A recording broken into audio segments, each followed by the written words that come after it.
நான் போடுற வீடியோ உங்களுக்கு உடனடியாக மெசேஜ் வரும் என்றால் சப்ஸ்கிரைபர் பண்ணுங்க, பெல் பட்டனை கிளிக் பண்ணுங்க. வாங்க வீடியோ. வணக்கம் மக்களே. தாயா தாரமா என வரும்பொழுது என்ன முடிவெடுப்பீர்கள்? அப்படி வரக்கூடாது. ஒருவேளை வந்தால் தாரம்தான். அம்மா எனக்கு சொந்தம் அல்ல, அப்பா அம்மாவுக்கு சொந்தம். இப்போ கூட அம்மா அப்பாவை விட்டுட்டு எங்கூட வந்து விடலாம் இல்லையா? ஏன்? அவர் கணவர் அவருக்கு முக்கியம். அதேபோல் என் மனைவி எனக்கு முக்கியம். நான் அழைத்தால் அவள் எங்கும் வருவாள்.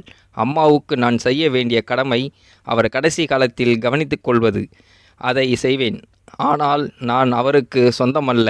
என் மனைவிக்கு என்மேல் உள்ள உரிமையை பாதிக்காதவரை அம்மாவுக்கு என்மேல் உரிமை உண்டு. அவருக்கும் நான் செய்ய வேண்டியது கடமை அம்புட்டுதான். நான் இல்லையெனாலும் அவருக்கு ஒரு மகன் உண்டு, மகள் உண்டு. ஆனால் மனைவிக்கு அப்படி அல்ல. அவளுக்கு சகலமும் நான் தான். ஒரே ஒரு உறவு. ஓர் வயதில் முக்கியத்துவம் பெறும் சிறு வயதில் அம்மா முக்கியம். கல்யாணம் ஆன பின்னும் அம்மா முந்தானையை பிடித்து கொண்டு ஒரு மகன் நடந்தால் அவன் அம்மாவின் வளர்ப்பு முழுமையாகவில்லை என்று பொருள்.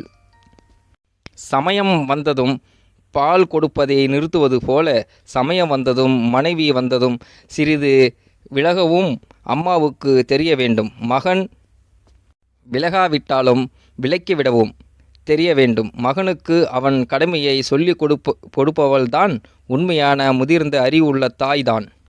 தன் சுயநலத்திற்காக மனைவியை நானா என்று முடிவெடு என்று சொல்லும் தாய் நல்ல தாய் அல்ல. மனைவிக்கு கணவன் சொந்தம் என்று ஏன் புரிய மாட்டேங்குகிறது?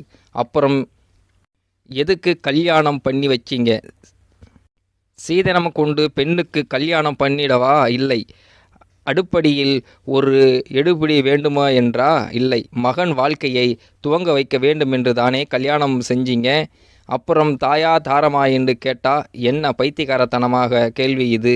இந்தியாவில் சப்கான்டினென்ட்டில் மட்டும்தான் தாயின் மீது உள்ள அன்பை மகன் நிரூபிக்க மனைவியின் உரிமைகளை விட்டு தர வேண்டும் என்று நினைக்கும் மனோபாவம் உள்ளது. இது தப்பு. இருவருக்கும் என்மேல் உரிமை இருந்தாலும் மனைவிக்கு தான் நான் சொந்தம். தாய் என்னிடம் இருந்து கடைசி காலத்தில் பராமரிப்பை எதிர்பார்க்கலாம். அவ்வப்போது அந்த கடமையை பங்கு போட்டு கொள்ள 3 பேர் இருக்கிறோம். என் மனைவிக்கும் நான் ஒருத்தன்தான் கணவன். அதனால் என் ஓட்டு மனைவிக்கே. இந்த வீடியோ பார்க்கின்ற நீங்களும் இந்த வீடியோவை பற்றின கருத்துக்களை கீழே உள்ள கமெண்ட் செக்ஷனில் மறக்காமல் சொல்லுங்கள். வீடியோ பிடித்திருந்தால் லைக் பண்ணுங்கள், மற்றவங்களுக்கும் ஷேர் பண்ணுங்கள். அப்படியே நம்ம சேனலையும் சப்ஸ்கிரைப் பண்ணிக்கிங்க. அப்படியே பெல் பட்டனையும் கிளிக் பண்ணிக்கிங்க. நன்றி, வணக்கம் மக்களே.